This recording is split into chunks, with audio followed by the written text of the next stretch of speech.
Hey, so I've decided to do the query process.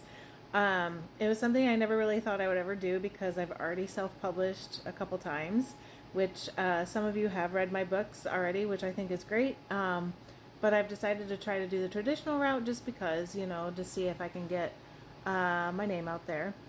But I started the query process a week ago, and I go through this website called Query Tracker, which, if you've never heard of that, it's a place you can go that has a hub of a bunch of different agents and stuff for, like, all the genres that you're, if you're writing in nonfiction, you can search for them and whatever. Anyway, it costs like $25 a year for their pro membership. It's completely free if you don't want to do the pro stuff, but I like to track, a bunch of metrics and stuff like that, which pro lets you do. Well, anyway, I feel like $25 is very affordable for an entire year. I'm not talking like 25 a month or anything like that. That's for the year. Anyway, I just started this last week, and by all means, I am not a pro at this at all. So I want to share this journey with you guys, and if there's anyone out there seeing this that does happen to have experience with this query process, I am more than happy to hear your suggestions and whatnot. Laugh at my failings. I don't know, whatever you want to do. But anyway, so far I've submitted to 22 agents on there, and I've gotten 5 rejections back, which is good because I am hearing back. They are pretty much form rejections, which is the term that people use just to say it was just a standard rejection. I have a feeling that a lot of agents, they'll like go through their query list a couple times a week, or maybe they have like a bulk day where they work on that sort of thing, and then they just send out all their mass rejections, or whatever it may be. So anyway, what I have learned so far, and this may sound like such small fries to you guys, but there are manuscript wish lists out there for agents, and not everybody has one. But if you're on Query Tracker, there are so many resources on there for that person's profile. So they'll have their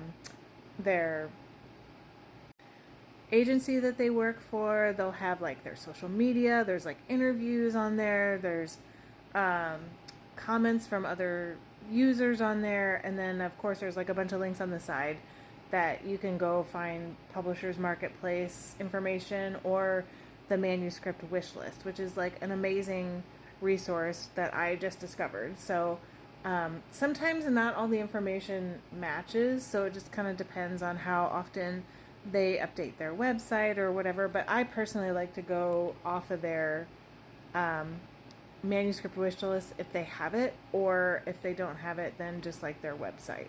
So anyway, one of the things I learned through all this query stuff is agents prefer that you have a social media following. Not to say that you can't have a following, but because the publishing field has changed so much, especially since 2020, which you know what I'm talking about, that they prefer that you already have like kind of a built-in audience that you can do your own marketing. So I don't know if they put dollars behind marketing for people that are maybe more well-known or not, or if they just leave it to you, whatever. But if you think about it, they are very risk averse, so they're not going to just hand you money and think that like, it's going to sell really well if they don't think that like whatever, like if you as a brand or or obviously your work is going to sell. So anyway, that's kind of a bit of a rambling for me, but anyway, I learn at a very fast pace. So like I said, I've only been doing this for a week, and there's so much I could say about any of this, but I'm going to save this for future parts just because I don't want to keep you here longer than 5 minutes, because attention spans are weak, and you know it. Anyway, yeah, week 1 done. Talk to you later.